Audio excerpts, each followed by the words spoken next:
Correcto. Entonces, ya podemos comenzar entonces con la parte previa a este segundo día de Congreso Nacional Gratuito en Dirección y Gestión de Recursos Humanos, organizado por CIEXI, y le damos la bienvenida a todos los presentes, a todos los amigos que se conectan a través de nuestra cuenta de Zoom y por supuesto también a todos los que están a través de la red social de Facebook, conectados ahí a través de CIEXI Perú, para llegar a todos, ¿no? Incluso los que no son estudiantes CIEXI todavía, pero tienen la intención de serlo, pues bienvenidos todos para poder participar de una segunda jornada de aprendizaje en esta oportunidad, la segunda fecha del Congreso Nacional Gratuito en Dirección y Gestión de Recursos Humanos, que irá desde las 6:30 de la tarde hasta las 9:30 de la noche.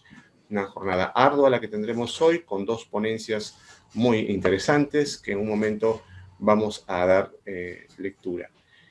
Precisamente hoy vamos a tener los temas, la reforma del servicio civil y el tránsito de las entidades a la ley del servicio civil. Y el segundo tema de esta jornada, cuarto del Congreso, teniendo en cuenta que ayer comenzamos ya con las dos ponencias iniciales, asesoría en la elaboración de contratos. Así que es una gran oportunidad para que usted pueda ir conectándose, pueda compartir la publicación a través de Facebook y de esta manera tener la oportunidad de que muchas más personas participen de este Congreso Nacional en Dirección y Gestión de Recursos Humanos que organiza CIEXI. Ayer les comentaba acerca de los próximos eventos que tenemos, así que es preciso ampliar esta información porque no pudimos completarla. Así que CIEXI organiza continuamente diversos cursos, diplomados, congresos como el de Recursos Humanos para todos los estudiantes.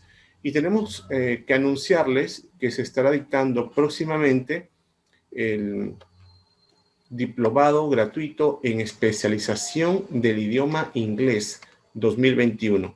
Comienza el 27 de febrero, es un diplomado con un costo de inscripción de 100 soles y luego no hay mensualidad, ¿no? Son 4 meses que dura el diplomado, no hay mensualidad, así que aproveche la oportunidad de poder reservar su vacante y tener la posibilidad de participar en este diplomado en el idioma inglés, que también puede optar por una certificación al final. Así que la oportunidad es tremenda para que usted pueda participar de este diplomado en el idioma inglés. En un instante le voy a dar el número de WhatsApp a través del cual usted puede comunicarse con el personal de CIEXI para tener todos los detalles, pero desde ya, si le interesa, visite nuestra página web www.ciexiperú.com. Ahí está toda la información que le estoy brindando, no solamente del diplomado de inglés, sino también de todos los eventos que estamos organizando. www.ciexiperú.com. Asimismo, vamos a tener el curso especializado en diseño de centro de datos, Data Center 2021, que está programado para el 1 de marzo, desde el 1 de marzo. Así que hay tiempo para que puedan coordinar la inscripción respectiva. Hay una promoción que va hasta el día 27 de febrero, que es de 100 soles, porque el costo del curso es de 200 soles. Así que los invito a que puedan registrarse, puedan participar, porque incluye certificado a nombre del Centro de Altos Estudios CIEXI, equivalente a 64 horas académicas, es decir, 4 créditos. Aproveche esta oportunidad. Y así tenemos también el curso de especialización de cableado estructurado en cobre 2021, que comienza el día 5 de marzo, con un costo en promoción de 60 soles, porque el costo normal es de 120 soles. Así que aproveche la promoción hasta el día 2 de marzo para que usted pueda tener la oportunidad de participar en este evento. Toda la información concerniente a los cursos diplomados, reitero, la van a encontrar en www.ciexi.peru.com. Desde ya los invito a que puedan ingresar a la página y revisar toda la información de estos eventos. Y si ya quiere recibir una información inmediata en coordinación con nuestro personal CIEXI, escríbanos ahora mismo al número de WhatsApp 956-272-261. 956-272-261 es el número de WhatsApp. Tenemos otro número de WhatsApp también para que usted nos escriba. Se lo doy a continuación. 968-059-963. 968-059-963. Y si es por correo electrónico, a informes@ciexi.peru.com. Toda la información para que usted pueda participar de estos eventos. Y como ya les mencionábamos, este Congreso Nacional de Dirección y Gestión de Recursos Humanos, si bien es cierto, se trata de un congreso gratuito que cuenta con la participación de muchas personas. Ayer tuvimos una nutrida jornada en cuanto a público, y hoy también se espera lo mismo también mañana. Los invitamos a que puedan obtener la certificación. Si bien es cierto, es gratuito, pero hay una certificación muy valiosa y a precios asequibles. La opción 1 de certificación es de 70 soles, una certificación como Congreso Nacional en Dirección y Gestión de Recursos Humanos a nombre del Centro de Altos Estudios CIEXI y equivalente a 36 horas académicas, es decir, 2 créditos. Y la opción 2 de certificación es de 100 soles, es una certificación como curso especializado en Dirección y Gestión de Recursos Humanos a nombre del Centro de Altos Estudios CIEXI, equivalente a 48 horas académicas, es decir, 3 créditos. También puede certificarse, además del nombre de CIEXI, a nombre del Colegio de Administradores de Lambayeque. Y si requiere esa certificación, comuníquese con el número de WhatsApp que les di hace un instante, que ahí le van a dar toda la información al respecto. Hace algunos momentos, en unos minutos, precisamente conversábamos con la ponente que vamos a tener a continuación, precisamente para ultimar algunos detalles de la presentación que va a tener esta tarde-noche, y le vamos a dar la bienvenida oficialmente con la mención de su currículum.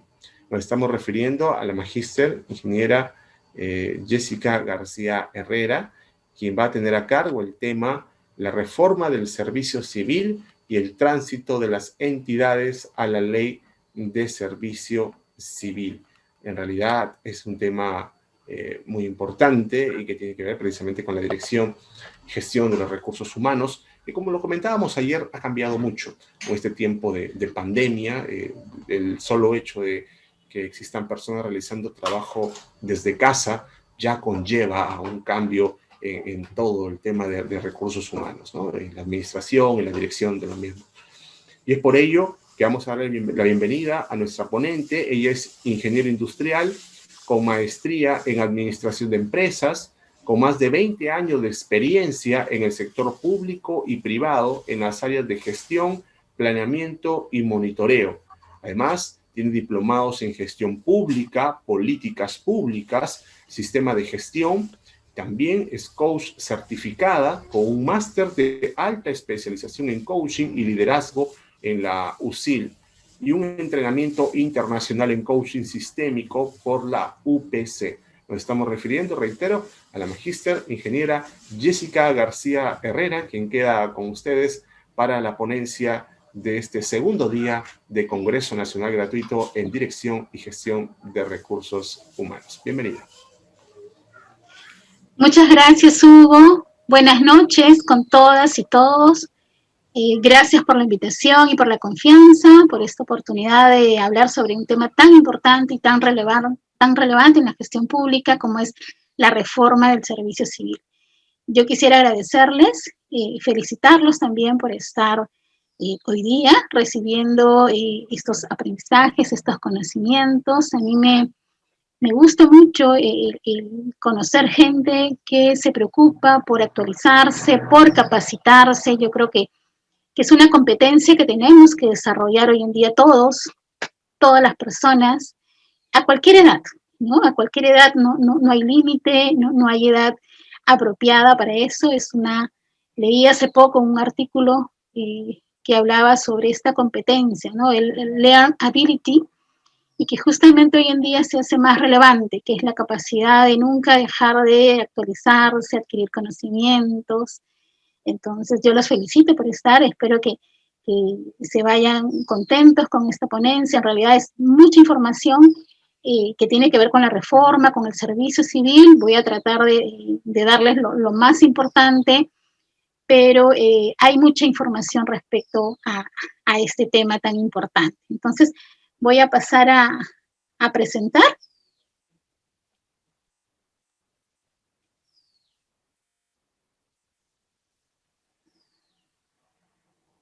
A ver. Entonces hoy día, como lo comentaba Hugo, vamos a hablar sobre la reforma del servicio civil, que involucra muchos temas que los vamos a ir desarrollando poco a poco. Entiendo que en la parte final va a haber unos minutos para hacer algunas consultas, algunas preguntas de ustedes. Los temas que vamos a atacar hoy es básicamente el tema de la modernización del Estado. Hay una política también de la PCM que habla de la modernización del Estado. Vamos a hablar de la ley del servicio civil, la 30057, sobre el sistema administrativo de gestión de recursos humanos, también sobre el tránsito de las entidades y de los servidores civiles también a esta ley del servicio civil. Vamos a hablar sobre la Autoridad Nacional del Servicio Civil, que es donde laboro actualmente. Vamos a hablar cuáles son estas etapas por las cuales tienen que pasar las entidades para poder transitar y finalmente entrar a la ley del servicio civil, y cuál más o menos es la situación actual, cuántas han pasado a la fecha, cuántas están transitando, cuáles son aquellas que se han de alguna manera eximido de estar en esta ley por las razones que hayan decidido, y de otros temas también que involucran cada uno de estos temas principales. Entonces, cuando hablamos de reforma civil, yo creería que quizá no todos tenemos los conceptos muy claros. Justamente, Servir hace una encuesta en el año 2019 con Ipsos Perú, y una de las cosas que resulta de la encuesta es que más o menos uno de cada 5 servidores solamente conoce, o personas entrevistadas, conoce lo que es la reforma del servicio civil. Entonces, efectivamente, los que de alguna manera estamos vinculados al sector público, a la gestión pública, que laboramos en entidades públicas, o de repente aquellos que no, pero tienen algún conocimiento por alguna amistad, alguna conocido, conocen estos temas, pero hay mucha gente que no. Entonces, es importante conocer de qué se trata en el fondo, ¿no? Cuando hablamos de reforma del servicio, hablamos de algo muy relevante. La reforma en sí no es algo nuevo, una revolución o algo que signifique dejar atrás todo lo que ya se ha avanzado. Cuando hablamos de reforma, lo que queremos entender que es un cambio planificado, que tiene una utilidad, que se hace porque es conveniente, porque hay algo que no se está haciendo bien desde el Estado, desde las entidades, quizá. Entonces requiere un cambio, ¿no? Quiere decir que necesitamos mejorar o quizá corregir algo que no se está haciendo bien, algunas prácticas que no están haciéndose de una manera correcta. Hoy en día, por ejemplo, se habla mucho pues de estas situaciones de corrupción que ya se han evidenciado. Entonces, sí era necesario hacer una reforma, ¿no? Una reforma en algún sentido lo que procura o lo que busca es mejorar un sistema, ¿no? Un sistema gradualmente, no puede hacerse una reforma de la noche a la mañana, y en muchos casos justamente se hace de una manera gradual y continua. Entonces, eso es lo que involucra una reforma. La segunda parte, servicio civil. ¿Qué es el servicio civil? ¿A qué se refiere? Cuando hablamos de servicio civil, lo que nos estamos refiriendo es al conjunto de todas las personas que trabajan al servicio del Estado, todos los servidores públicos, pero no solamente los servidores públicos, sino también todo el conjunto de reglas, el conjunto de normas, de lineamientos que rigen justamente la gestión de estos recursos humanos que están al servicio del Estado. Entonces, estas personas que son servidores públicos están llamados justamente a brindar un servicio a la ciudadanía. Hoy en día también hablamos de un concepto bien interesante, que es el valor público. Y lo que queremos ver es cómo generamos valor público, entendiendo que es cómo el servidor tiene que buscar la forma de mejorar el servicio que brinda un ciudadano. ¿Qué es lo que debo hacer para mejorar mi trabajo y darle un beneficio mayor al ciudadano? Esa es una definición que está enmarcada en un concepto bien importante de generar valor público, y que justamente la reforma del servicio civil también digamos, lo busca, ¿no? Entonces, la reforma del servicio civil es eso, ¿no? Es un cambio gradual, continuo, sobre la base de algo que ya está establecido, que se ha determinado que no está funcionando bien, y lo hacemos con las personas que trabajan en el Estado, a través de los procedimientos, de reglas que ya vamos a ver más adelante cómo están establecidas. Entonces, haciendo un poco de historia, ¿qué hay hacia atrás? ¿Qué hay hacia atrás antes de esta reforma del servicio civil que es el tema de hoy, ¿no? Antes había, más atrás inclusive hay muchas normativas, pero quisiera referirme un poquito al 2004, donde se establece una ley, la Ley Marco del Empleo Público, ¿no? Esta Ley Marco del Empleo Público es una ley transversal que obviamente se evalúa y se ve que necesita mejorarse, que es obsoleta. Una de las cosas, por ejemplo, que resaltaba mucho en esta ley es que clasificaba a los trabajadores por la función que realizaban y más no por el nivel académico. Entonces, ¿cómo estábamos en ese momento? ¿Cómo era antes de esta reforma? Existían, por ejemplo, y eso lo sabemos todos, que todos aquellos que estamos ligados al sector público, numerosas normas complejas, confusas, procedimientos. Había una cantidad grande de regímenes de contratación, más o menos entre 15 y 20, por ejemplo, en esa época, han ido reduciéndose. Estamos hablando de regímenes especiales, por ejemplo, para la policía, para el Poder Judicial, para universitarios, para los docentes, para el sector salud, para el sistema penal, diferentes regímenes que no permitían tener, digamos, un orden, una estructura que responda justamente a todo lo que es la gestión del empleo público, por ejemplo, la normativa. ¿Qué también había en ese entonces, antes de esta reforma? Había una ausencia de, por ejemplo, una política coherente e integral del servicio civil, ¿no? Hoy en día tenemos una ley del servicio civil, que la vamos a ver más adelante. En ese momento no había, y por lo tanto no se podía ordenar el aparato estatal, la gestión pública. También había ausencia de una autoridad rectora que defina lineamientos, políticas, normativas del Estado para todos los servidores públicos. Hoy en día tenemos a la Autoridad Nacional del Servicio Civil, que es el ente rector, que justamente norma todo lo que es el sistema administrativo de la gestión de recursos humanos de las entidades del Estado. También veíamos que había una ausencia de una política nacional de fortalecimiento de capacidades, el tema de fortalecer competencias, habilidades, conocimientos. Dentro de la ley del servicio civil también hay una parte que ve tema de fortalecimiento de capacidades, el tema de la evaluación del desempeño, que justamente es uno de los pilares también.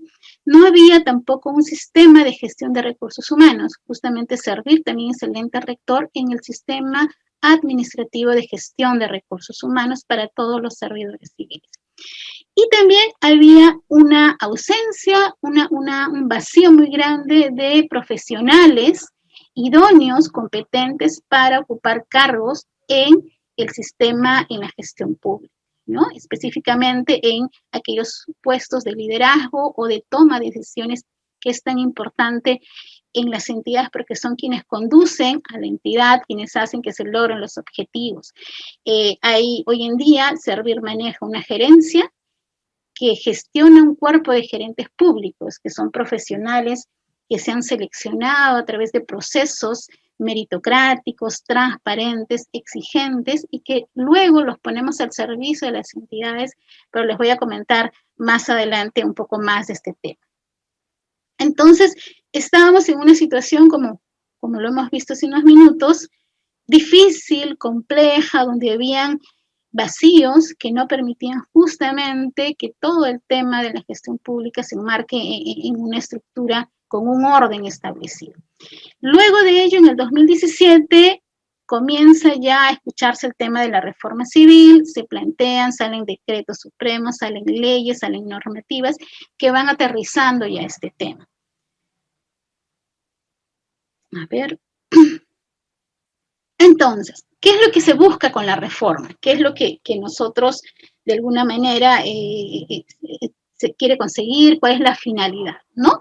Es desarrollar e implementar un nuevo sistema de servicio civil con principios, con procedimientos, con herramientas de gestión, con modelos, ¿no? Como políticas, basados sobre todo en ¿qué? En los principios de meritocracia. Uno de los pilares o uno de los objetivos que busca el servicio civil es justamente la meritocracia, procesos transparentes, ¿no? Hacer evaluación permanente de los servidores y que de acuerdo a la evaluación justamente sea su progreso en su carrera. Y finalmente, profesionalizar el servicio civil, profesionalizar a los servidores, a las personas que están justamente brindando los servicios a los ciudadanos. Ahora, todo esto, ¿para qué? ¿No? Digamos, ¿cuál es la finalidad? El tema central cuando hablamos de la reforma no es en sí el empleo público, no es, digamos, como eje central, no es eso, no es la carrera administrativa en sí tampoco, sino lo que busca es el servicio, ¿no? Es poner el Estado al servicio del ciudadano. Es que los servidores se pongan al servicio de sus usuarios, de la sociedad civil, de cómo brindar un servicio con altos estándares de calidad. Ese es el objetivo, es el Estado al servicio del ciudadano, el generar este valor público, este valor, esta situación de mejorar cada vez los servicios que se brindan a los ciudadanos. Entonces, esa es como finalidad. ¿Cómo hago para mejorar el servicio que le brindo al ciudadano a través de estos pilares? En este gráfico podemos observar de una manera más rápida la finalidad. Una de los, digamos, de los ejes donde se enmarca esta reforma es justamente en modernizar el Estado peruano. Entonces, digamos, para modernizar el Estado peruano, ¿qué necesitamos o para qué lo hacemos?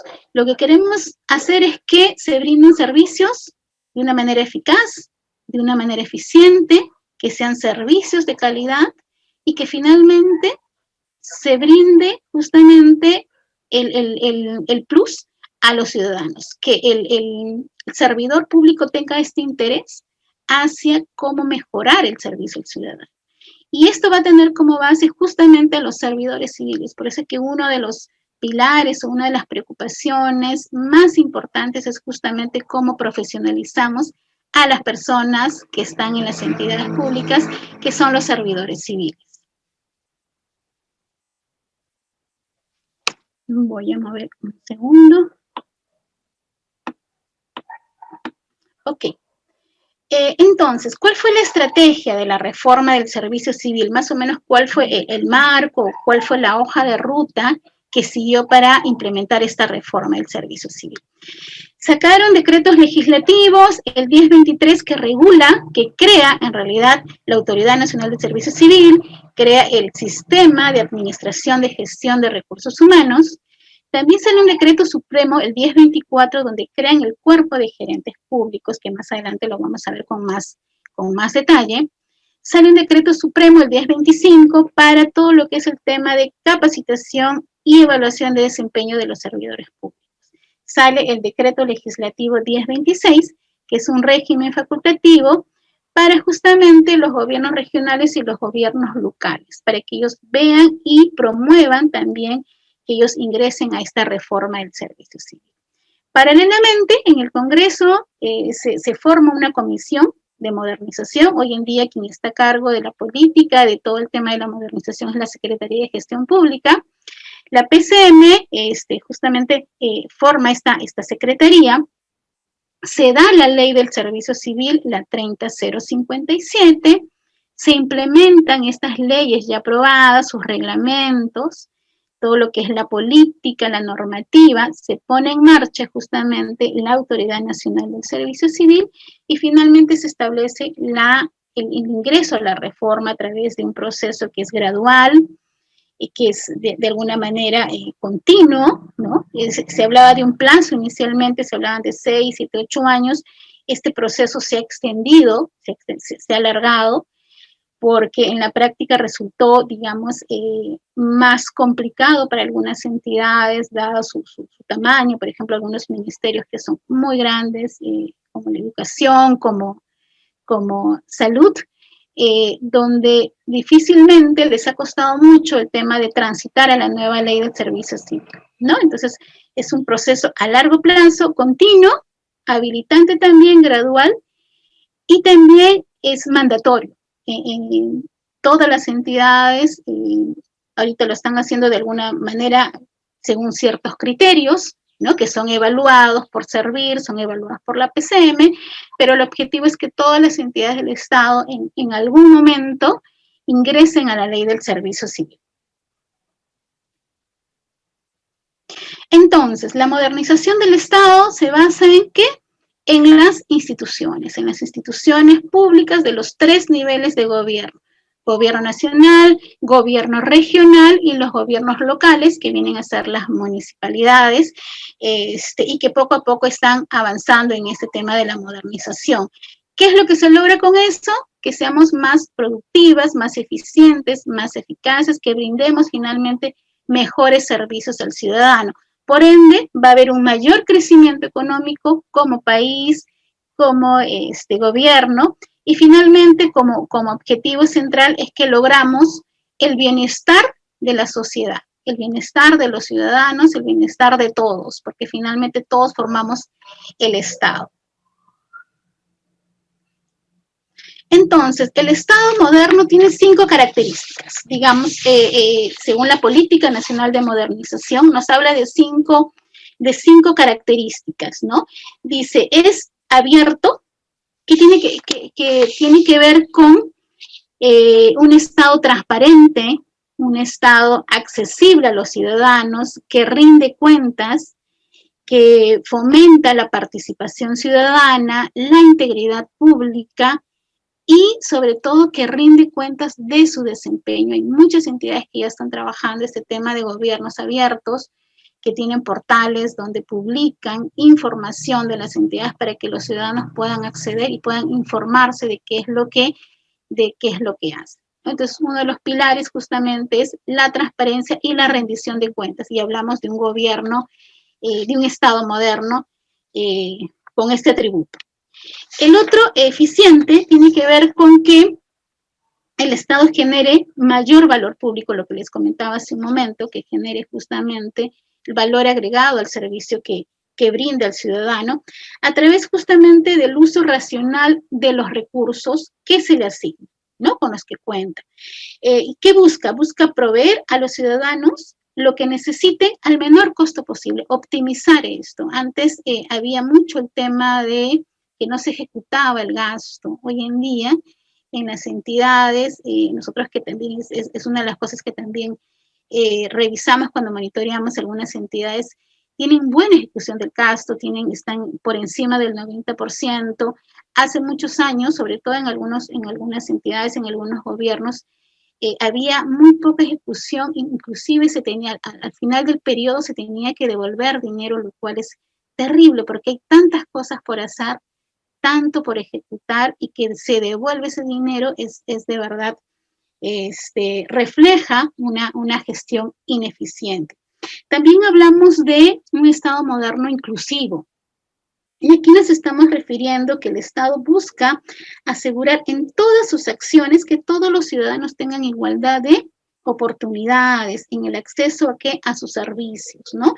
En la elección de sus opciones de vida, buscando cerrar brechas existentes que todos conocemos, procura brindar servicios también de calidad y en la cantidad necesaria para satisfacer sus necesidades. Hoy en día el tema inclusivo, el tema de la diversidad es un tema también que preocupa mucho al gobierno.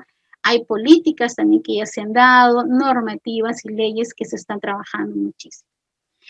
También es un Estado moderno cuando está orientado al ciudadano, ¿no? Y eso tiene que ver con que el Estado asigne sus recursos, diseñe sus procesos y define sus productos en función de las necesidades del ciudadano. Para eso se trabaja, por ejemplo, el tema de participación ciudadana, el tema de escuchar a los ciudadanos a través de mesas de diálogo, por ejemplo, o diferentes mecanismos que permiten al Estado justamente conocer las necesidades de los ciudadanos y poder orientar sus políticas y todos sus procesos justamente a satisfacer estas necesidades. Y finalmente, un Estado moderno tiene que ser unitario y descentralizado también, y lo que busca aquí es que satisfagan las necesidades de la ciudadanía adaptando sus políticas a las diferentes necesidades y condiciones existentes en cada espacio territorial, ¿no? Y aquí hablamos de la descentralización. Por mucho tiempo el Estado, hasta ahora tiene mucho de centralismo, ¿no? Se crearon los gobiernos regionales justamente para buscar descentralizar, pero es un proceso largo, es un proceso que todavía requiere mucha atención y mucho trabajo. Entonces, a través de los gobiernos regionales que les comentaba, se aplican políticas, se aplican rectorías y normas para justamente el cumplimiento de los derechos constitucionales de los ciudadanos. Entonces, este Estado moderno tiene 5 características o 5 criterios, que es abierto, eficiente, inclusivo, orientado al ciudadano, unitario y descentralizado. La Política Nacional de Modernización de la Gestión Pública. El ente rector de todo lo que es la modernización es la Secretaría de Gestión Pública, que es un órgano de la PCM que les comentaba, y ellos establecieron justamente esta política. Entonces, esta política es el principal instrumento que orienta justamente la modernización de la gestión en nuestro país, ¿no? Ya se viene trabajando y lo que busca es establecer la visión de justamente cuáles son los lineamientos, cuál es la ruta para justamente una actuación coherente y eficaz en el sector público, ¿no? A través justamente de desarrollar buenas prácticas del país, mejorar el servicio ciudadano, fortalecer las competencias de los servidores, que va a conducir justamente a que seamos un Estado moderno. Por la emergencia que hemos tenido desde el año pasado, por la pandemia, se ha evidenciado justamente en el tema, por ejemplo, de las herramientas digitales, de estas tecnologías, cuánto hemos estado, digamos, yo creo que más de lo que pensábamos, de alguna manera obsoletos, ¿no? Hay muchas entidades, por ejemplo, que, digamos, ante esta emergencia han tenido muchísimas dificultades porque no podían, digamos, si no estaban presencialmente las personas trabajando, no podían operativizar, no podían continuar su gestión.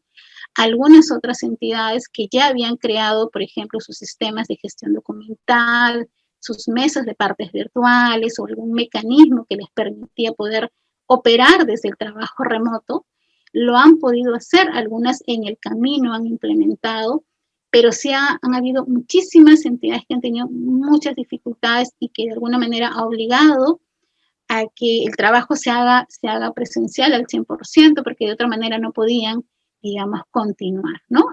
Sabemos que hay algunas actividades que de hecho no se pueden hacer bajo trabajo remoto y que sí, de todas maneras, las personas tenían que ir, pero lo que Servir propuso a través de guías, a través de algunos lineamientos que sacó es justamente que procuremos que las entidades del Estado procuren digamos, en lo que más puedan, que se trabaje remotamente para justamente cuidar a las personas, poder, digamos, evitar la exposición al contagio, ¿no? Pero de alguna manera lo que permitió eso es justamente cómo es que estábamos avanzando en este tema del gobierno electrónico, que es justamente a través de estas herramientas digitales que nos permitan seguir operando. Entonces, la política de modernización tiene como objetivo general justamente orientar, articular e impulsar en todas las entidades del Estado, en los 3 niveles de gobierno, justamente este proceso de modernización hacia una gestión pública con resultados, ¿no? Que impacten positivamente no solamente en los ciudadanos, sino por ende también en el desarrollo del país y de cada una de las personas y de cada uno de los ciudadanos.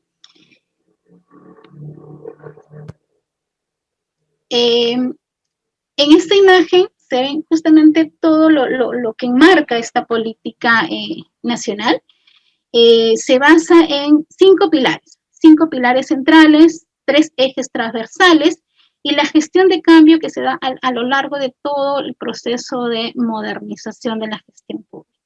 Entonces, los 3 ejes transversales, y los hemos también mencionado en algún momento, tiene que ver con gobierno abierto, que nos referimos a lo que es transparencia, rendición de cuentas, que las entidades, digamos, pongan información al servicio de la ciudadanía de cómo operan y de cómo ejecutan su gasto.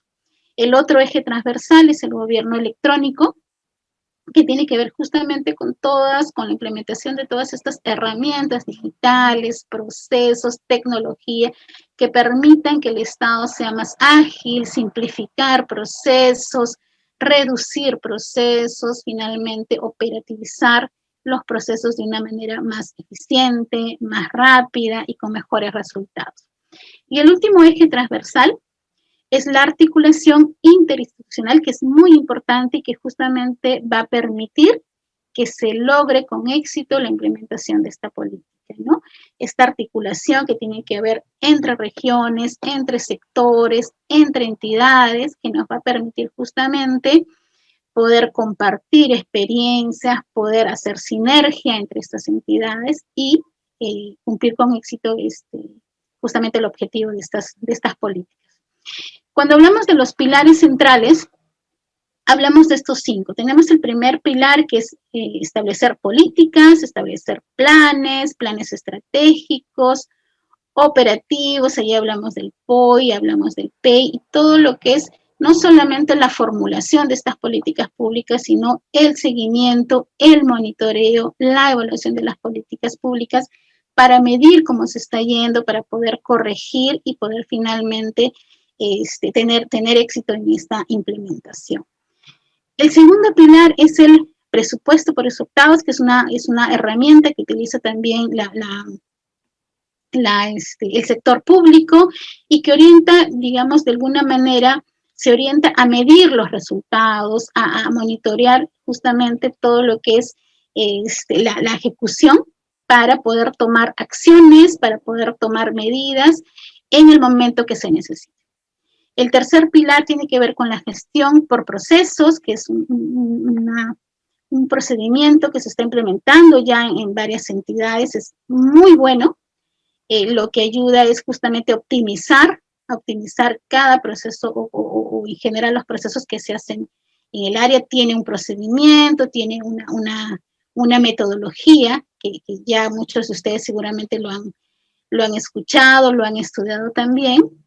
La simplificación administrativa, que también es otro objetivo de la modernización.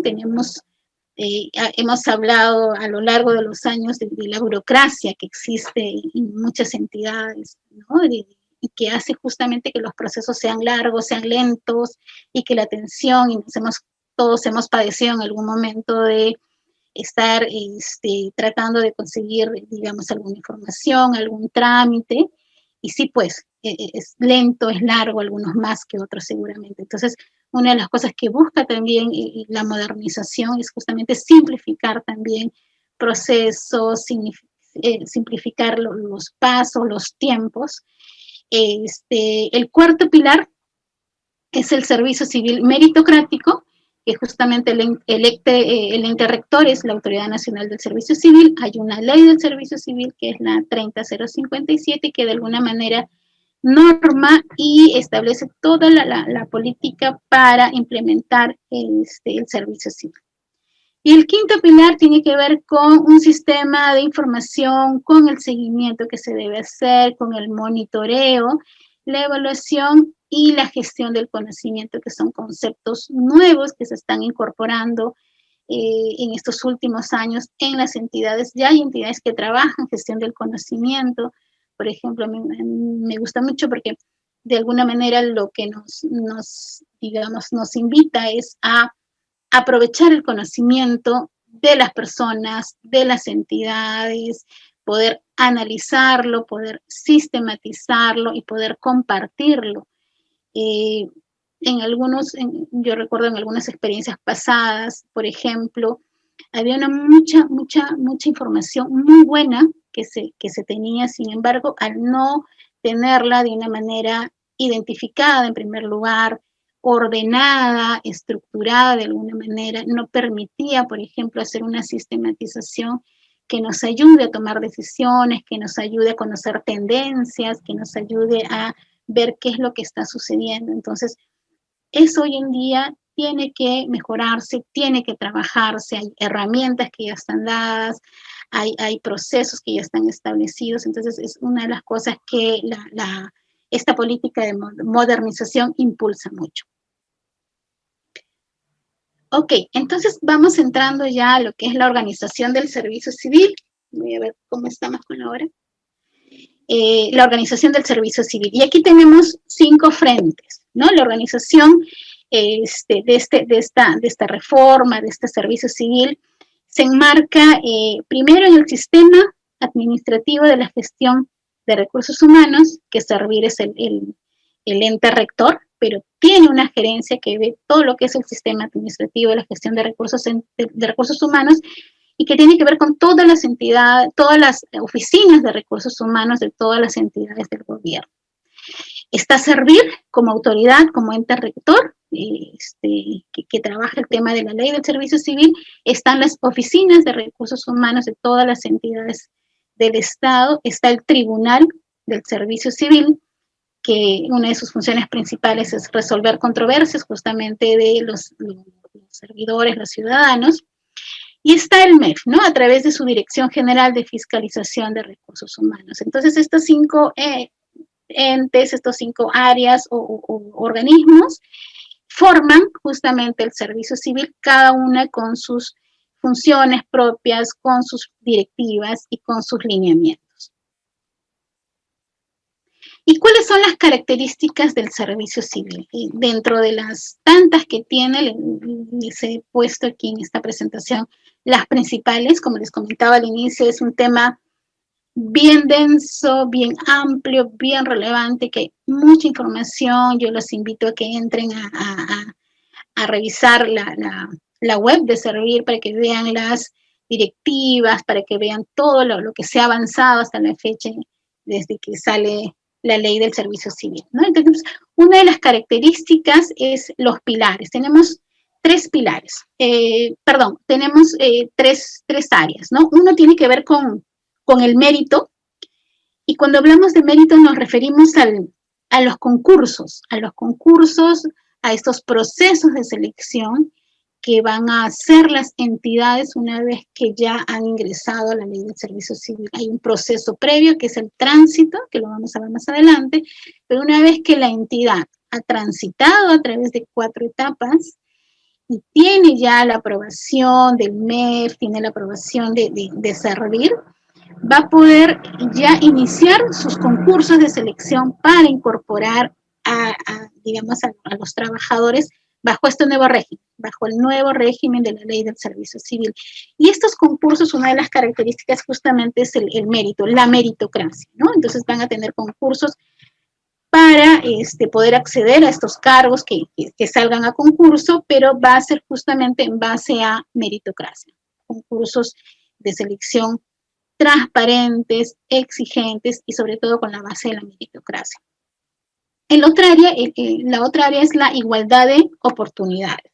Y aquí lo que se enfoca la ley es que lo que busca es que existan igualdad de oportunidades para, por ejemplo, lo que es la capacitación, el desarrollo de las personas, que sean medidos de igual manera, ¿no? El acceso a la progresión de la carrera, por ejemplo, que también es una de las cosas que están incluidas dentro de esta ley, también se trabaja mucho. Entonces tenemos el mérito, la igualdad de oportunidades y finalmente la gestión de acuerdo a metas. Y aquí nos estamos refiriendo básicamente a la evaluación de desempeño, que también está incluida dentro de lo que es la ley del servicio civil, y que justamente lo que permite es mejorar la calidad de los servicios a través de una evaluación de desempeño objetiva. Otra característica del servicio civil es que es una reforma integral que está basada en personas y en entidades, ¿no? Digamos que son las dos grandes partes que forman justamente el servicio civil. Entonces, lo que se busca es mejorar la gestión de las personas y mejorar la gestión de los procesos internos, ¿no? Digamos, a través de ellos vamos a mejorar el funcionamiento de las entidades. Entonces, mejoramos a las personas, las capacitamos, las motivamos, evaluamos su desempeño justamente para identificar brechas que permitan capacitarlas y que gradualmente vayan mejorando su desempeño, y en las entidades a través de la mejora de sus procesos, que va a permitir que la entidad funcione mejor. Otra de las características es que es gradual. No se va a hacer de la noche a la mañana, como les comentaba, es gradual, requiere etapas, requiere trabajo, requiere mejora de procesos, mapeo de procesos, implementación de mejoras de acuerdo a los diagnósticos, a la línea base que trabajen. Y es irreversible porque se va a tener que hacer, como les comentaba, todas las entidades van a tener que ingresar a este nuevo régimen del servicio civil, que lo que hace es ordenar el servicio civil, establecer un orden, una estructura, en base justamente a todo lo que estamos conversando. Otra característica importante es el tema de cómo se ha estructurado, ¿no? Aquí en esta imagen podemos ver un comparativo entre lo que era, por ejemplo, la carrera administrativa 276 y el nuevo régimen del servicio civil. Entonces, antes, ¿cómo estaba estructurado? Teníamos, si vemos la pirámide de abajo, habían auxiliares, técnicos, profesionales, y arriba estaban los funcionarios. La carrera, el nuevo régimen del servicio civil establece que van a haber grandes grupos, ¿no? Tenemos los servidores de actividades complementarias, que vienen a ser los que trabajan, por ejemplo, en programas o en proyectos especiales. Tenemos los servidores de carrera, que justamente aquí es donde se da la carrera, que hay cuatro grandes grupos, que lo vamos a ver en un momento. Y tenemos a los funcionarios públicos y a los directivos públicos, ¿no? Ahorita les comento más o menos quiénes estarían dentro de estos grandes grupos.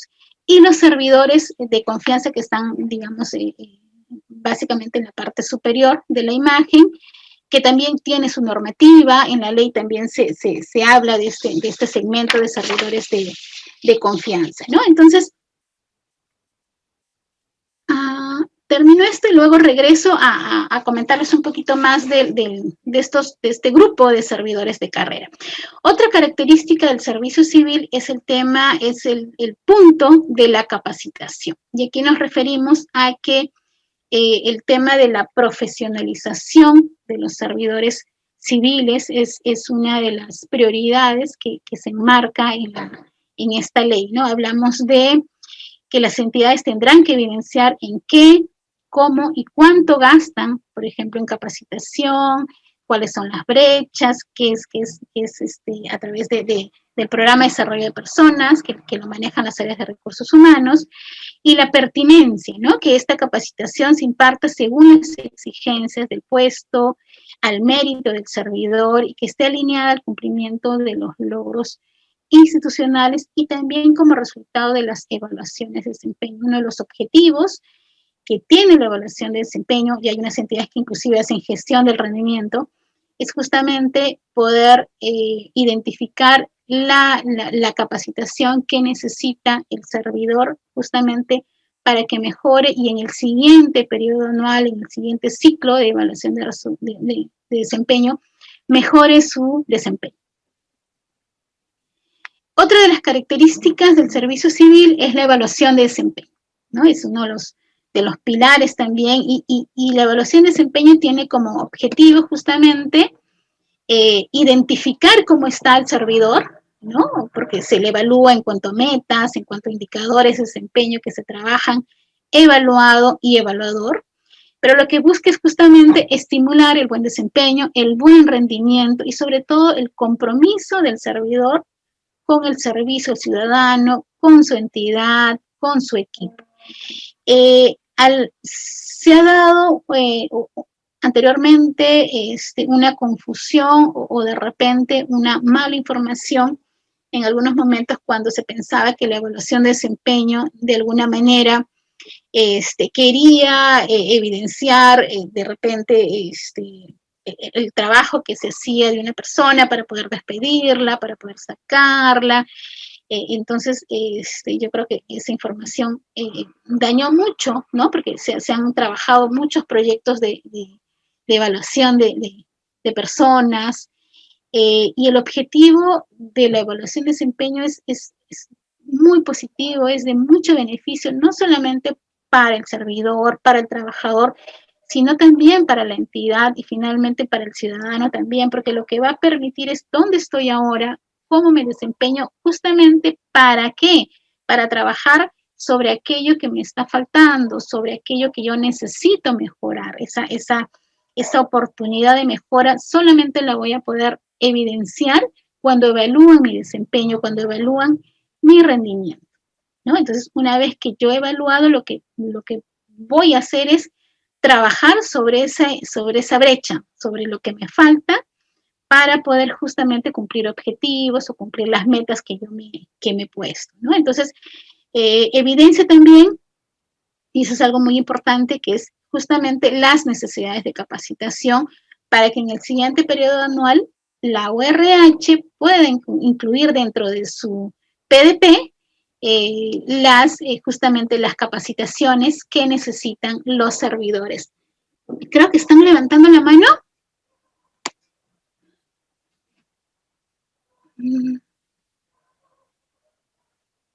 A ver, me parece que al final van a haber preguntas, es más o menos lo que me indicaron, y ahí yo creería que podemos conversar sobre las consultas o las dudas que tengan. ¿Cuáles son las reglas mínimas de cumplimiento obligatorio?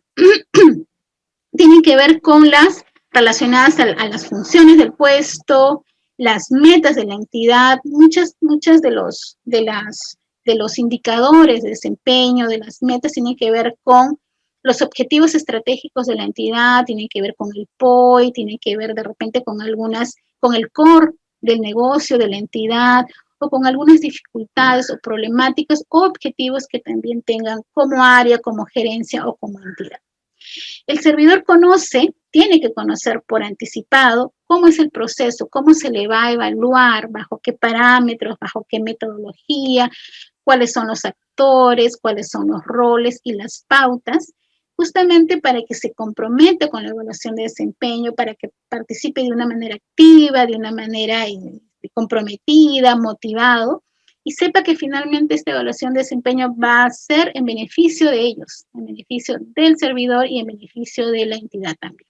Entonces, servir dentro de la ley del servicio civil norma justamente cuál es el procedimiento, y no solamente establece la ruta o el procedimiento, sino también supervisa la ejecución de la evaluación de desempeño en todas las entidades del Estado, anualmente, digamos, hacia todos los regímenes del servicio civil.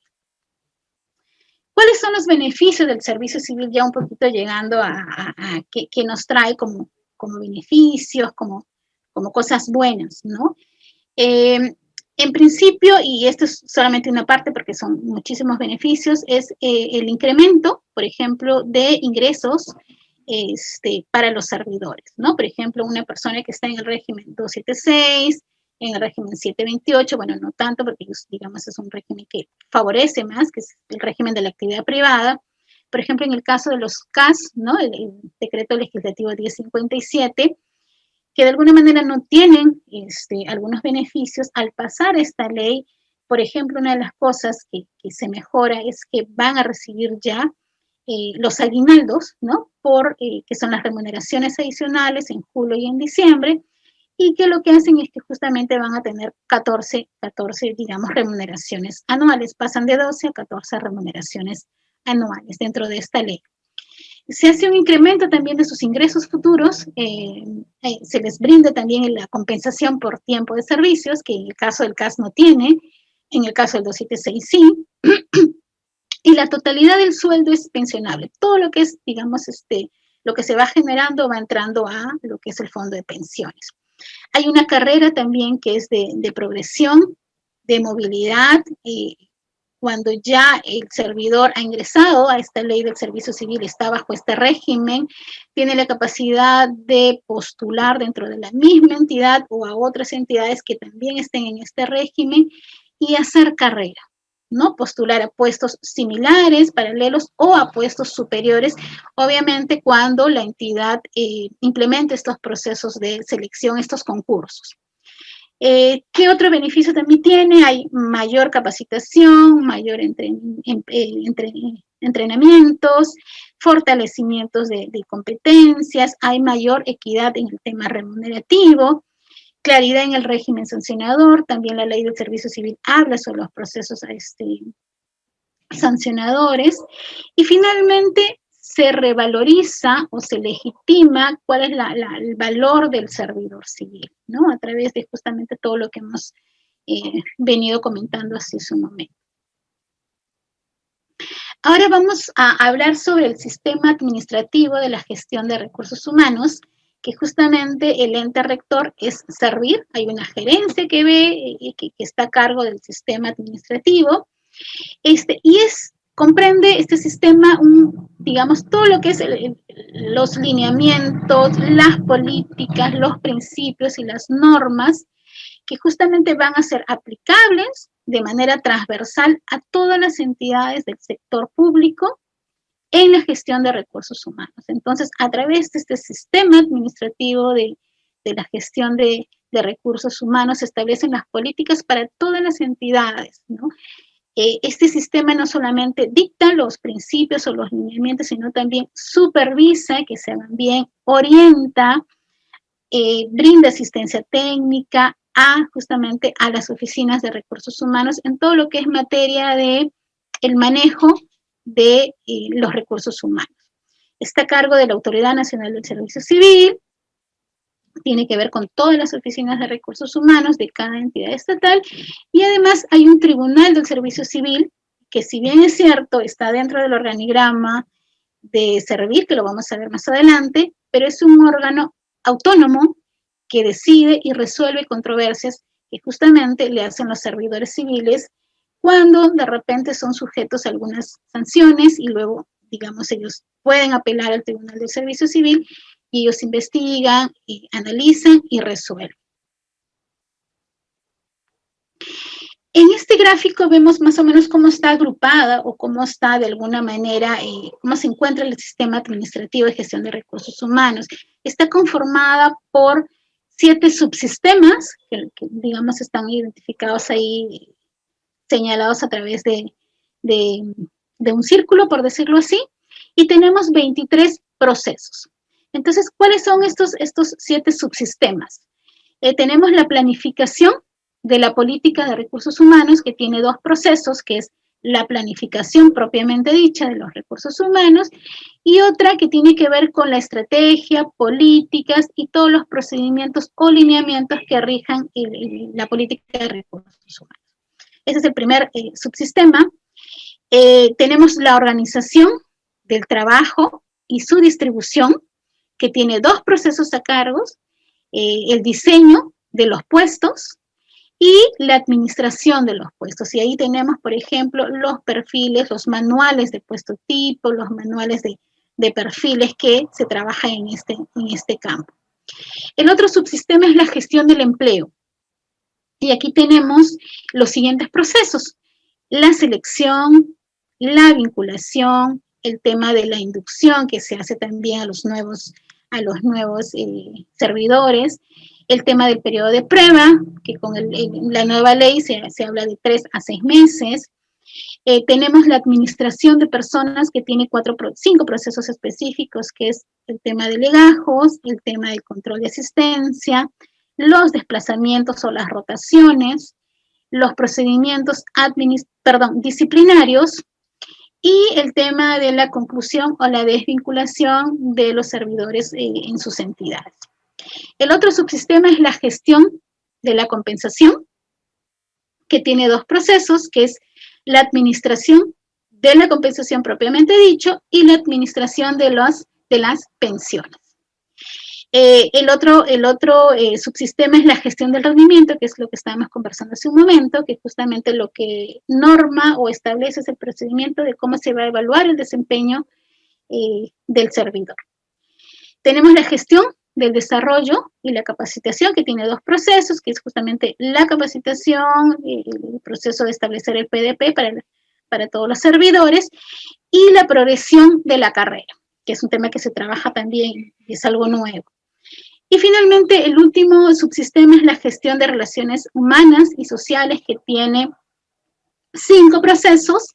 Tenemos el tema de las relaciones laborales, seguridad y salud en el trabajo, bienestar, que es un tema importante también, se trabaja cultura, clima organizacional, y finalmente temas de comunicación interna. Entonces, como se aprecia en esta imagen, este sistema administrativo es bastante amplio, bastante optimista, bastante desafiante, trata de abarcar todo lo que involucra la gestión de recursos humanos. En algún momento, los que ya tenemos bastantes años, cuando escuchábamos Oficina de Recursos Humanos, muchos lo relacionábamos solamente al tema de la planilla, al tema de contratos, ¿no? Y por ahí un tema más. Hoy en día, el área de recursos humanos, el área de gestión del talento humano, como lo llaman algunas organizaciones, es un pilar fundamental en las entidades y en las organizaciones, no solamente en el sistema público, también en el privado, porque, digamos, es un área o es una gerencia que recoge justamente toda esta información valiosa para ponerla a disposición de sus otras áreas de línea para que tomen mejores decisiones. Entonces, yo creería, uno de los sistemas, y no es que, digamos, se entienda que los otros no, pero que es muy importante y que las entidades ya vienen trabajando. Sí requiere mucho esfuerzo, requiere muchos procesos, sobre todo al inicio, cuando se implementan, pero finalmente cuando ya se haga un ordenamiento de estos temas, yo creo que los resultados van a ser muy positivos. Y lo importante de esto también es que lo que hace este sistema administrativo es que da una misma normativa para todas las entidades del Estado. Y esto lo que hace es ordenar, ¿no? Y hoy en día hay un aplicativo en el MEF, que es el AIRS, que es justamente donde se centraliza todo lo que es el tema de planillas de los servidores, pero al tener una sola forma de trabajar el tema de recursos humanos, sea un gobierno regional, en una municipalidad, en un ministerio, un organismo descentralizado, nos va a permitir justamente trabajar en una línea ordenada que permita conseguir resultados en este tema. A ver. Ok, voy a avanzar un poquito más. La ley del servicio civil, la 30057, se promulga en 2013, en junio del 2013, y lo que busca es mayores niveles de eficacia, eficiencia, ¿no? Busca servicios de calidad a través de un mejor servicio civil, y lo que promueve es justamente el tema de la profesionalización de los servidores para que brinden un mejor servicio al ciudadano. Establece disposiciones, reglamentos, políticas, justamente para el cumplimiento de esta ley. ¿Y qué se busca con la ley del servicio civil? Básicamente 3 campos: entidad, servidores, ciudadanos. En la entidad lo que se busca es justamente la modernización de la administración pública, hemos conversado hace un momento de esta política, identificar justamente y mejorar los procesos a través de ya lineamientos ya dados, planificar, digamos, las necesidades reales del personal que nos permite justamente identificar el tema de dotación, el tema de la contratación, establecer una estrategia de recursos humanos justamente alineada a la estrategia del ente. En cuanto a los servidores, una carrera basada en mérito, en progresión de la carrera pública, poder movilizarse entre entidades y el tema de promover la capacitación y también una mayor equidad remunerativa. Y en el campo de los ciudadanos, mejorar la calidad del servicio público, continuar con las políticas públicas y mayor eficiencia en el uso de los recursos y en la ejecución del gasto también. Cuando hablamos del nuevo régimen del servicio civil, les comentaba hace un momento, tenemos 5 grandes grupos. Los funcionarios públicos. ¿Quiénes son los funcionarios públicos? Son los representantes políticos que ejercen un cargo público, y aquí están pues los ministros, los gobernadores, todos aquellos que son de elección popular. Luego están los directivos públicos, que son aquellos que desarrollan funciones importantes de toma de decisiones en las organizaciones, en una unidad orgánica, un programa, un proyecto especial. Y después tenemos el grupo de servidores civiles de carrera, ¿no? Y aquí ¿quiénes se encuentran? A todos los servidores que realizan funciones directamente vinculadas al cumplimiento de las funciones sustantivas y de administración interna. ¿Cuáles son las sustantivas? Las más relevantes de la organización. ¿Cuáles son las de administración interna? Por ejemplo, los que están en administración, en planificación y presupuesto, en recursos humanos, etcétera. Los servidores de actividades complementarias son los servidores que realizan funciones indirectamente vinculadas al cumplimiento de las funciones que habíamos visto hace un momento. Y finalmente están los servidores de confianza, ¿no? Que son servidores que son estrictamente temporales, ¿no? Su permanencia en el servicio civil está supeditada a la confianza de quien los designa, y son de remoción, son designados, pero también puestos a disposición cuando cambia la autoridad, por ejemplo. La incorporación del servicio civil entonces tiene mérito, tiene competencia y tiene transparencia. Y lo que busca o lo que se obtiene como resultado de estas 3 grandes áreas es personas idóneas, personas competentes y capacidades, y con las capacidades necesarias para poder ejercer la función en las entidades del Estado. ¿Y cuáles son los requisitos para acceder al servicio civil?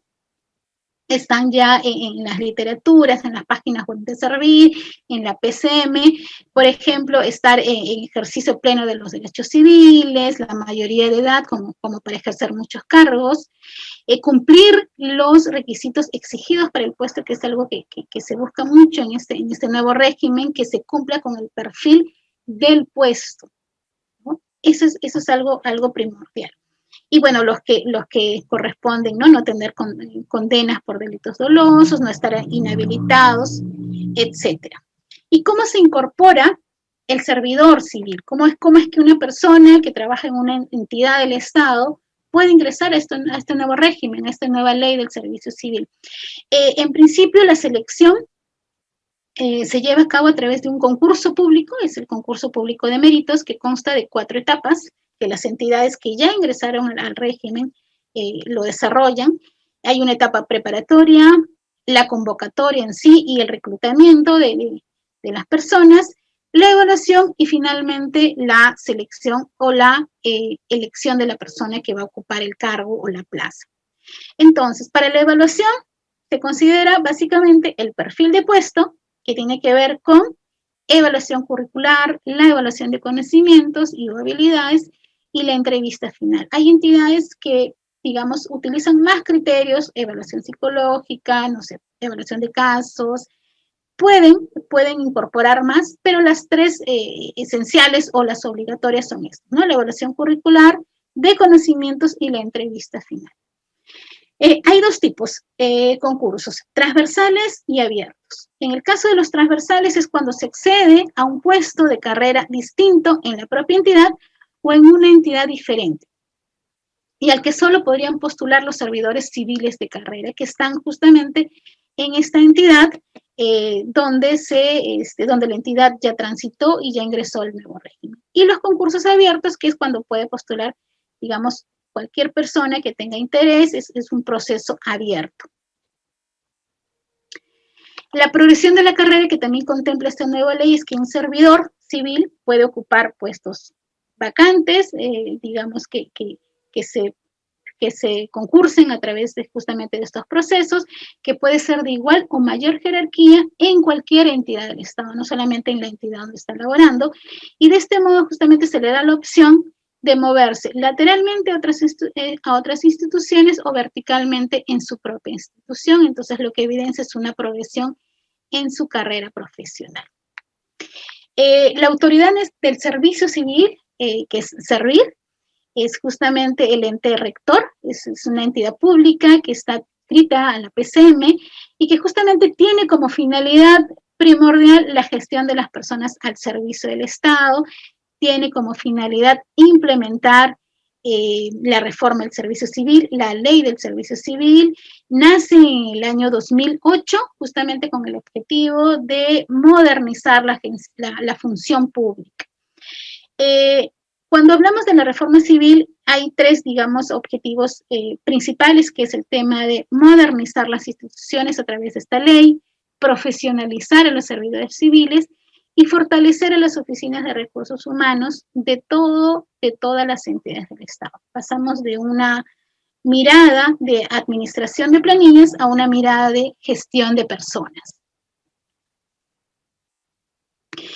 Hay un video aquí que me gustaría pasarles justo antes de terminar la presentación. Este es un poquito el organigrama de Servir. Bueno, tenemos la presidencia ejecutiva, tenemos el consejo también, está el tribunal del servicio civil, que como les decía es un órgano autónomo. Las siguientes áreas que forman parte de la administración, pero lo que me gustaría que vean son las 5 gerencias de abajo, que son las 5 gerencias de línea, ¿no? Ahí estamos hablando de la gerencia de desarrollo de la gerencia pública, que gestiona el cuerpo de gerentes públicos, lo vamos a ver en un momento. Tenemos la gerencia de políticas de gestión del servicio civil, que justamente establece todo lo que es las políticas con las cuales van a transitar las entidades del Estado, asesora, emite opinión técnica ante consultas que hagan las entidades. Luego tenemos la gerencia de desarrollo del sistema de recursos humanos, el tema ellos ven todo lo que es el tema de evaluación de desempeño, todo lo que es, digamos, capacidades. Tenemos la gerencia del sistema de recursos humanos, que ya hemos conversado hace un momento, y finalmente tenemos a nuestra escuela, que es la Escuela Nacional de Administración Pública, la ENAP, que aprovecho para invitarlos a que ingresen, a que revisen su web. La ENAP dicta cursos todos los años, algunos cursos gratuitos, otros con beca para que postulen, cursos muy buenos. Ha estado antes de la cuarentena realizando aulas regionales a nivel de todo el país, desarrolla programas muy buenos realmente, y ahora en este contexto de la pandemia está sacando cursos gratuitos, MOOC, que es la modalidad en línea, que justamente están por iniciar en estas semanas, así que yo les invito a que revisen, se matriculen, son cursos muy buenos, emiten certificados también después de una evaluación, y les va a ayudar a ustedes a que conozcan todos los temas que ellos difunden, ¿no? La gerencia pública de Servir es una de las gerencias de Servir. Justamente lo que hace es conduce y gestiona el cuerpo de gerentes públicos, y aquí les voy a contar un poquito. Los gerentes públicos tienen un régimen especial que está basado en el decreto legislativo 1024. ¿Cómo es que se forma este cuerpo?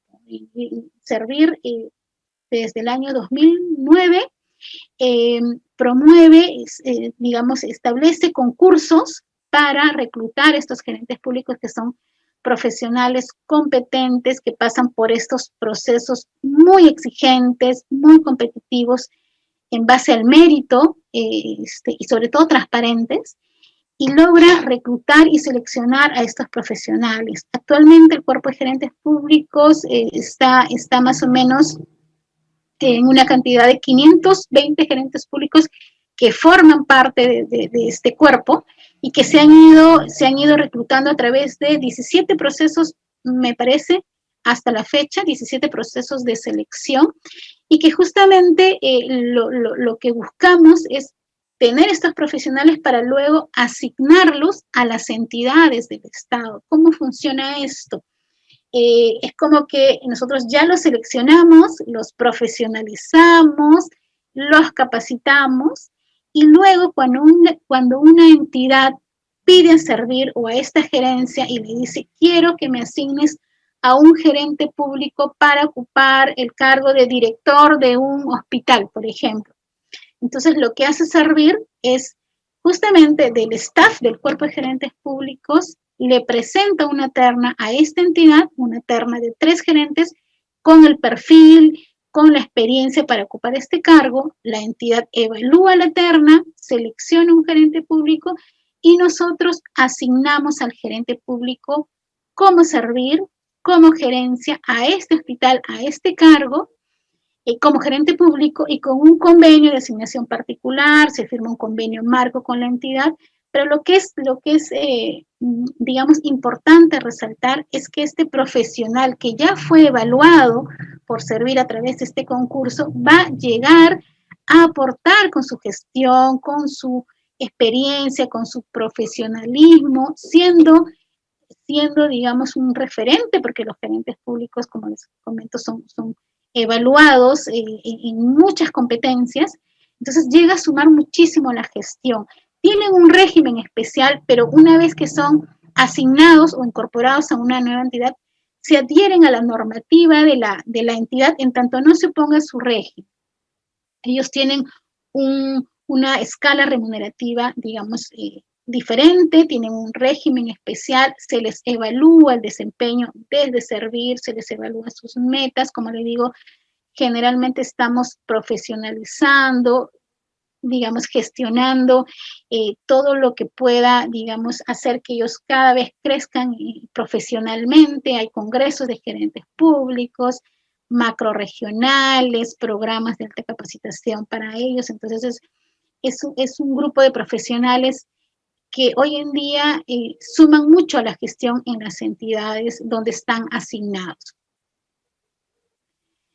Esta es un poquito la ruta que yo les contaba, ¿no? Se incorporan a través de procesos de selección, donde son muy exigentes, luego los asignamos a las entidades del Estado a través de un convenio de asignación que es tripartita, que lo firma la entidad, Servir y el gerente público, y tiene una duración de 3 años.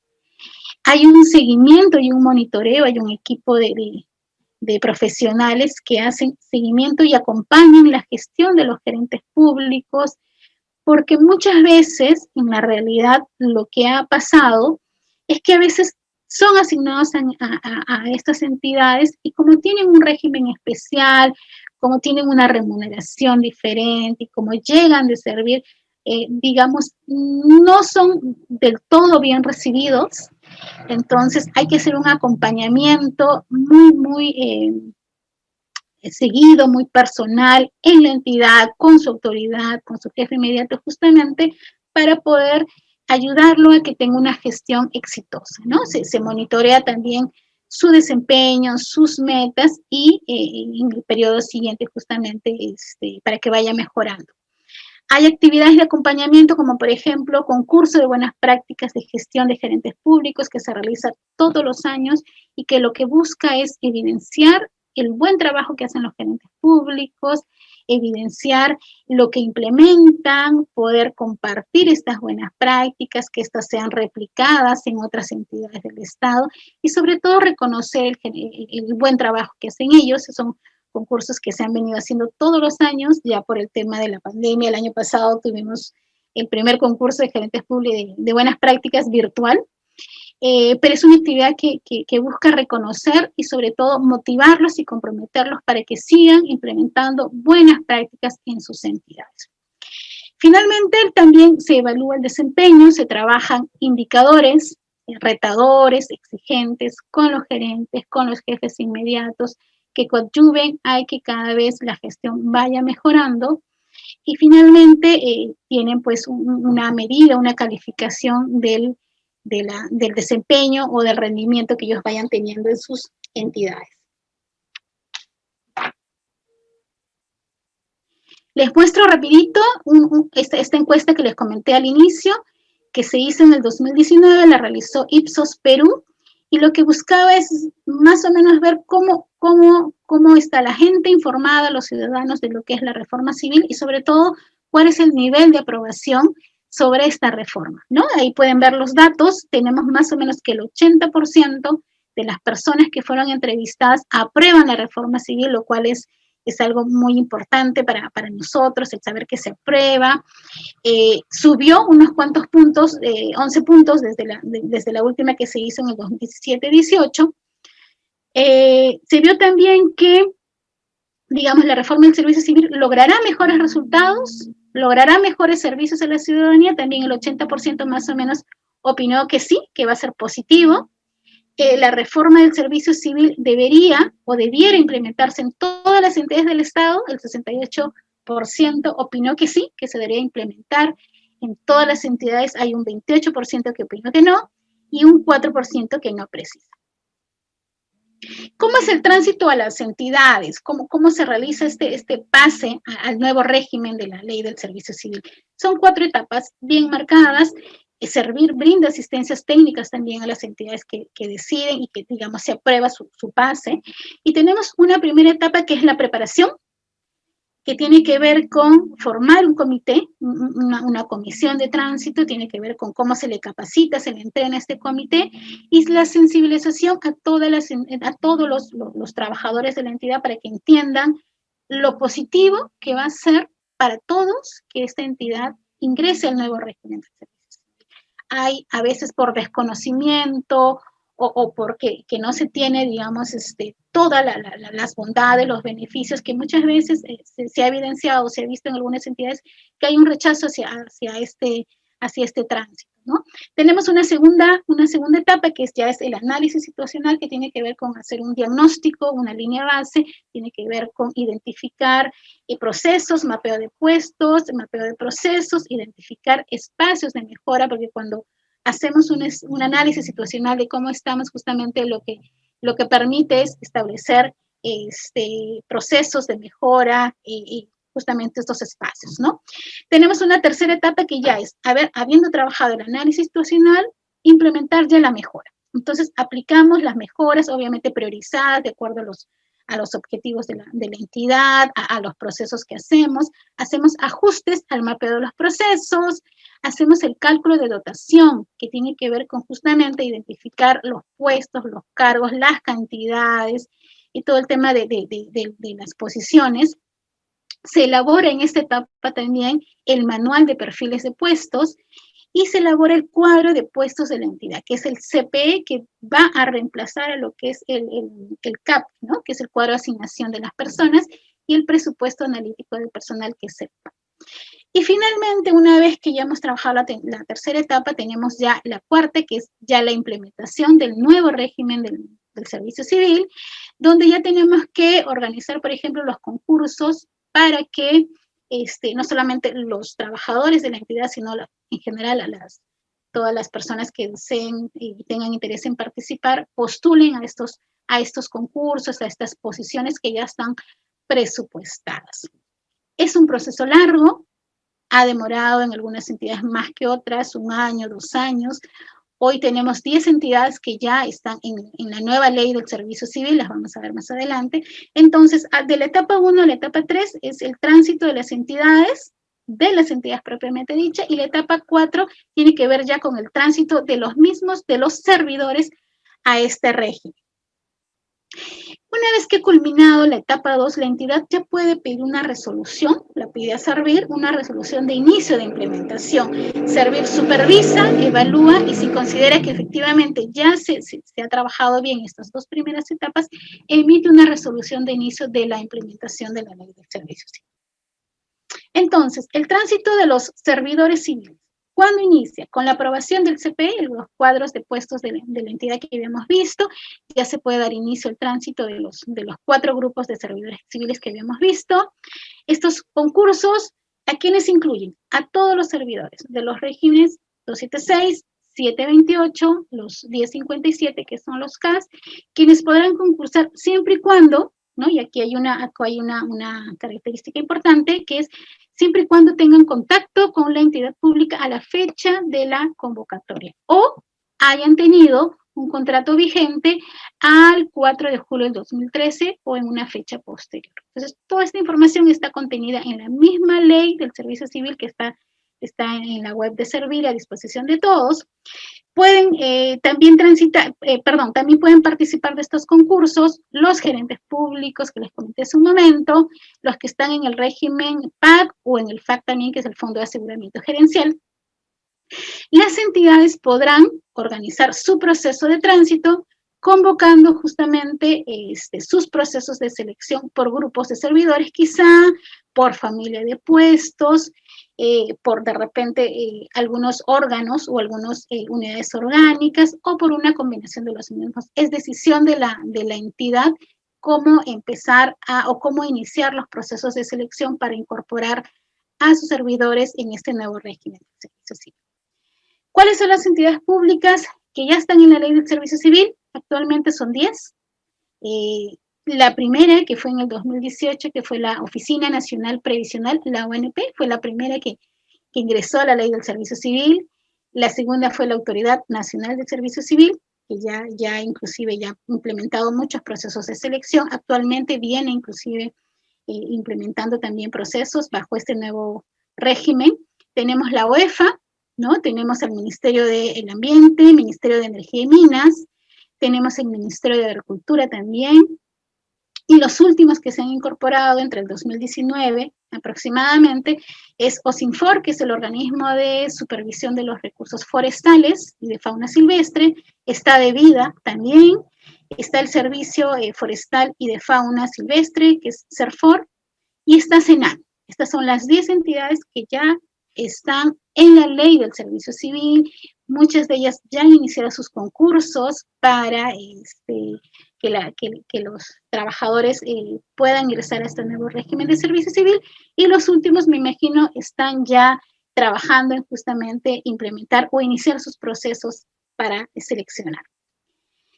Y así como tenemos 10 entidades que ya están en la ley, hay 469, según el último informe, 469 entidades que están en este proceso de tránsito, que están en alguna de estas 4 etapas que hemos visto, ¿no? Y que Servir brinda asistencia técnica permanente. Y también hay 4 entidades que se han retirado del régimen del servicio civil, lamentablemente, y que son la Superintendencia de Banca y Seguros, el Banco Central de Reserva, el Congreso y el Poder Judicial. Digamos, el Congreso emitió una ley que permitía a algunas entidades poder, digamos, decidir que no quieren ingresar al régimen del servicio civil. De alguna manera habilitaba esto, y estas 4 entidades, digamos, se acogieron a esta normativa y han decidido que no va a ingresar al régimen del servicio civil. Esta es la información que yo les quería brindar. De verdad, he tratado de ponerle lo más importante, lo más relevante de este tema, que es bastante amplio, con bastante información, porque involucra mucha normativa, muchas leyes, pero que yo los invito a que se informen, puedan encontrar mayor información en la página web, y finalmente promuevan también el tema de la reforma, el tema de la modernización, el tema del servicio civil, que es muy importante para el Perú como Estado, como gobierno, para los ciudadanos, y finalmente para todos, para todas quienes formamos nuestro país, nuestra sociedad, ¿no? Porque finalmente va a lograr igualdad de oportunidades, el tema de transparencia, el tema de la meritocracia, que es algo de lo que adolecemos muchísimo.